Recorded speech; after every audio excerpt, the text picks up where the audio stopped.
Salut à tous, c'est RM. Comme annoncé la dernière fois, je me lance dans une série de vidéos consacrée à l'arcade. Je manque pas d'options pour jouer à des jeux arcade chez moi, mais aujourd'hui, il sera question de jeux arcade en salle d'arcade. J'ai visité le Japon en 2023 et j'en ai croisé beaucoup. Si t'es habitué à celles qu'on trouve en France, c'est-à-dire les 2-3 bornes de Mathusalem entre le bowling et le billard, tu vas déchanter de voir tous les concepts de fous qu'ils inventent au Japon pour te divertir. Des jeux de rythme en tout genre, aux jeux de baston plus classiques mais hyper jolis, ou encore des jeux de cartes NFC à collectionner, donc tu te ramènes avec ton propre deck. C'est pas forcément toujours des machines 100% plug and play. Parfois les gens viennent même avec leur carte mémoire en format NFC également.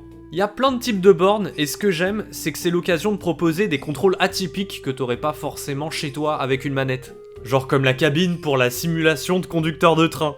C'est complètement ouf la première fois que tu visites une salle d'arcade japonaise en tant que français.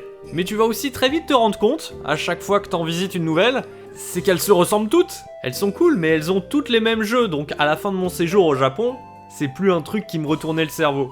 En revanche, il y en a une qui se démarque parce qu'elle accueille la crème de la crème des PGM de jeux arcade rétro, c'est la salle Mikado à Tokyo. Pour vous dire à quel point ce lieu est connu, t'as des jeux consoles, comme Raiden 3 ici, qui ressortent dans une version Mikado Remix. Ça vient de là. Je vous ai déjà dit plusieurs fois que j'aimais beaucoup les émissions Superplay de la chaîne No Life. Dernièrement, j'en ai rematé. Ils ont même fait des émissions dans cette salle. Mais donc ce que j'aime quand des super players présentent un titre et la stratégie qui vont suivre, c'est que même si t'en avais rien à battre du jeu à la base, écouter des gens aussi passionnés parler d'un jeu qu'ils kiffent, moi ça me fascine.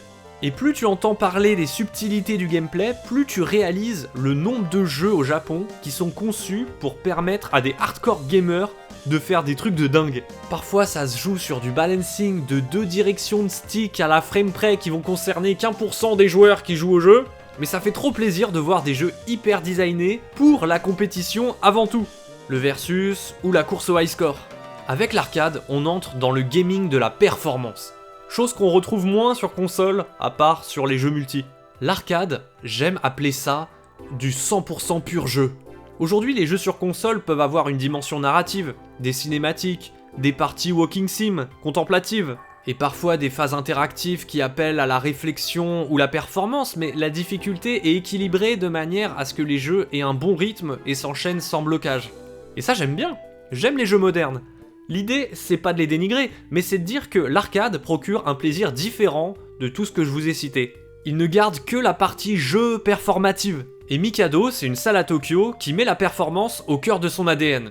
Parce qu'il y a plein de jeux très compétitifs. Ils organisent des tournois, ils streament des événements, donc c'est un haut lieu d'entraînement pour certains gros joueurs. C'est la salle d'arcade, ou Game Center comme ils disent là-bas, la plus gamer que j'ai pu visiter pendant mon séjour. Et contrairement aux salles d'arcade précédentes que j'ai parcourues principalement par curiosité et l'ambiance du lieu, celle-ci de salle, c'est celle où j'ai vraiment dépensé des pièces, parce qu'il y avait plein de jeux rétro que je voulais enfin tester dans leur version originale.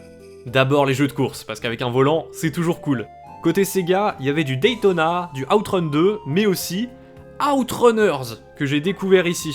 Il est tellement beau quand tu le compares avec tous les autres jeux du système 32 de Sega, qui simulaient de la 3D avec des sprites. Et j'ai réalisé, pour la deuxième fois après Radmobile, qu'un bon jeu de course en 2D, c'était possible.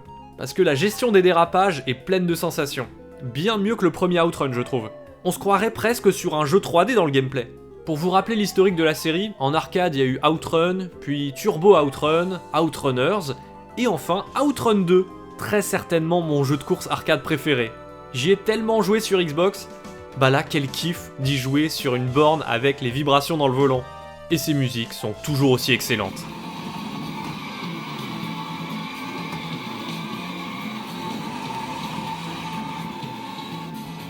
Toujours chez Sega, un petit Virtual Cop ou House of the Dead à 2, ça ne se refuse pas. Mon pote Kylian a quant à lui joué à Super Hang-On et à des flippers, parce que oui, il y en a aussi. On est à la salle d'arcade Mikado. Et il y a plusieurs étages, plusieurs bâtiments. Celui-là, pour le coup, il est totalement vide.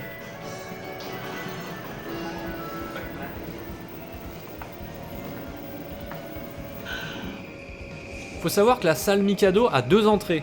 Un côté avec, disons, des bornes un peu fofolles,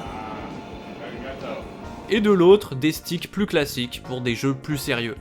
Il y avait tous les styles possibles auxquels vous pouvez penser. Après avoir joué à l'Astro City Mini chez moi, j'ai pu tester de vrais Astro City pas mini là-bas. Et des Aigrettes 2, qui ont aussi eu une version mini chez nous, avec l'écran qui pouvait se tourner en mode horizontal ou vertical manuellement. Contrairement à l'Astro City Mini qui t'obligeait de racheter une console si tu voulais l'écran dans l'autre sens. J'ai d'abord joué à Ketsui, un manic shooter de Cave, mais aussi à des jeux de baston 2D, comme Street 2 bien sûr. Quoi, trop classique pour vous? Alors passons sur X-Men vs Street Fighter. L'un comme l'autre ne coûte que 50 yens pour jouer. Faut savoir que la plupart des bornes sont à 100 yens au Japon, c'est-à-dire moins d'1€. Mais ici, t'en as pas mal qui sont seulement à 50. Donc c'est top pour faire plein de découvertes sans se ruiner. Surtout que je l'ai rentabilisé mon crédit sur X-Men vs Street Fighter, j'étais imbattable en mode arcade. Puis un mec s'est mis sur la borne d'en face et a déclenché un versus contre moi. Oui, c'est ça l'intérêt là-bas, c'est que tu peux facilement défiler d'autres vrais joueurs sans même leur demander leur avis. J'ai cru que j'allais me faire atomiser par un japonais, mais non! Faut croire qu'il était pas habitué à jouer contre un style à l'européenne. Bim! 50 yens dans ta face? Mais je crois que ça l'a vexé, donc il a remis un crédit, et là il m'a vraiment niqué. Donc je me suis barré. C'est ça qui est cool en arcade, tu vis des aventures. Toujours dans la bagarre, j'ai joué à Punch-Out version arcade, avec les deux écrans qui rappellent la DS, et j'ai pris mon pied. Ça m'avait grave donné envie de rejouer à tous les épisodes de la série quand j'ai filmé ça.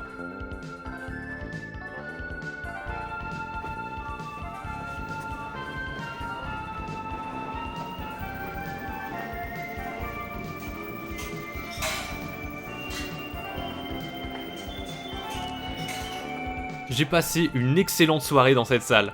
Et la cerise sur le pompon, c'est qu'il n'y avait pas trop de monde, donc j'avais pas à attendre des plombes avant de tester une borne qui me faisait rêver.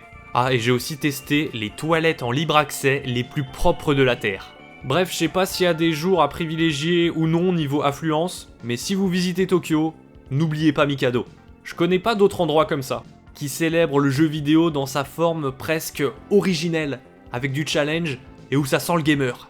Mais vous me direz, si vous cherchez la performance dans des jeux compétitifs, c'est pas forcément l'arcade le meilleur endroit. Il y a des super espaces numériques qui permettent de le faire chez soi.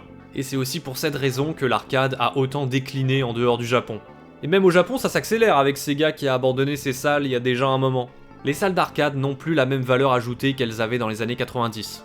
Aujourd'hui, les jeux de la PS5 de ton salon seront toujours plus beaux que ceux qui sortent en arcade. Donc je dirais qu'en dehors de l'atmosphère du lieu, l'autre gros argument objectif des salles d'arcade, encore à notre époque, c'est les types de contrôle. Tu joues avec des périphériques que tu n'as pas nécessairement chez toi. D'ailleurs, probablement que sur ta PS5, tu joues à tous tes jeux de la même façon, en tenant une DualSense. Dans un Game Center, c'est toujours du jeu vidéo, mais il y a quasiment aucun jeu qui se joue à la manette. Donc c'est déjà dépaysant. Jouer sur un stick arcade, c'est déjà une attraction rigolote pour ceux qui n'en ont pas chez eux. Pareil pour un volant, pour les Light Gun Games, et c'est sans compter tous les jeux qui ont des périphériques rien qu'à eux. Les jeux de rythme, avec des instruments en tout genre, ou des tapis de danse, ou encore des simulateurs de train. Cette diversité de gameplay, c'est ce qui rend une visite dans une salle d'arcade toujours magique pour moi. Est-ce que ça m'a donné envie d'avoir une borne? Bah non, parce que j'en ai déjà une, l'Astro City que je vous ai présenté dans ma dernière vidéo. Voilà, c'est exactement ce qu'il me faut comme taille pour mon appart. Et puis en vrai, l'idée d'aller dans un lieu spécifique pour jouer à ce type d'expérience, c'est cool aussi. C'est un peu comme aller au cinéma, alors qu'en soi, tu pourrais mater le film chez toi. Les salles d'arcade, c'est une expérience différente mine de rien, ça te change de ton environnement domestique. C'est juste trop dommage que Mikado soit si loin. Si vous connaissez des salles de ce genre qui dégagent la même énergie en France, je suis preneur. Ça me manque.